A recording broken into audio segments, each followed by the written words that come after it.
magaalada Gaalkacyo ayaa waxaa si diiran loogu soo dhaweeyay Sheekh Ismaan Sheekh Cali Cilmiyare oo kamid ah culimada Ahlus Sunnah wal Jamaaca oo maanta soo gaaray Gaalkacyo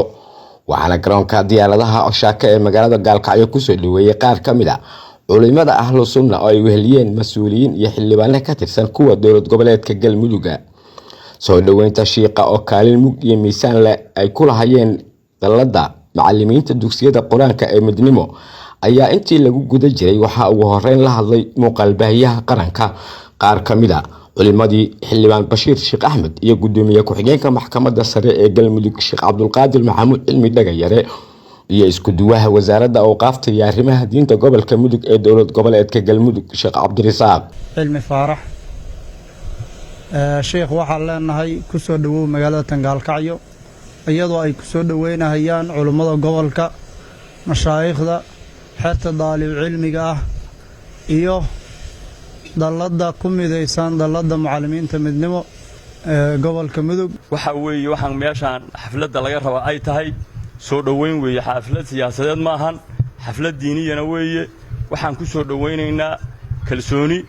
iyo marxabayn iyo diiniyan iyo sidii sheekhanagii Allah u naxariistay Sheekh Cali Cilmiyare aabihiis ahaa weeye waxa ku soo dhawaata magaaladaadii xertaadii duruqdaadii gobolkaagii wadankii aw dhalatay maalin weyn weeye maalin aan acyaanta Soomaaliya mid kamid ah ku soo dhaweynayna magaaladan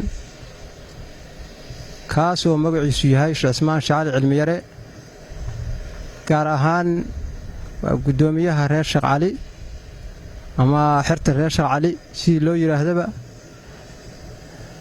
sheekhi waxaan leenahay ama gudoomiye ku soo dhawow magaalada Gaalkacyo dadku jecel dadkaagi mar waa eheladaadii marna waa beertaadii beero kamid ah mar waa axbaabtaadii mar waa dadkii ku jeclaa Sheekh Ismaan Sheekh Cali Cilmiyare ayaa isna mahad celin kadib ka hadlay isku duubnidu ahmiyadda ay u leedahay in bulshada lagu hogaamiyo dariiqa saxda ee diinta Islaamka isla markaana looga feejignaan karo qatalaha dhagar qabayaasha iyo sidoo kale marin habaabinta lagu sameeyo diinta aad bay nooga badan tahay insha Allah kariim walaalayaal saawtiin Ilaahay subhanahu wa ta'ala quraankiisa wuxuu ku yiri inna ad-diina 'inda Allahi al-islaam islaamku waa mid Ilaahay subhanahu wa ta'ala kitaabka uu noo soo dejiyay waa mid waa quraanka sidaas darteed waxa laga rabaa dadka muslimiinta inay hal manhaj ku socdaan waa hal diin waa hal manhaj dariiqooyinkuna waa isku mid marka sidaas darteed waxa la rabaa sida hadda muallimiinta quraanku ay u sameeyeen midnimo madaaristana waxa la rabaa sidoo kale ayaguna inay yeeshaan tala midaysan waayo adduun waxa lagu jira maantay hadii aan midnimo la yeelan aan la gaari karin meesha la socdo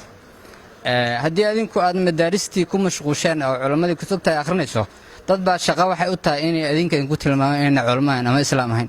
waa arkayseen dad oranaya manhajka dad yaqaano akhriya haddana aan tawxiidka aqoonin horta qof manhajka yaqaano oo tawxiidka aqoonin wax dhici kara ma aan runtii wax dhici kara maahan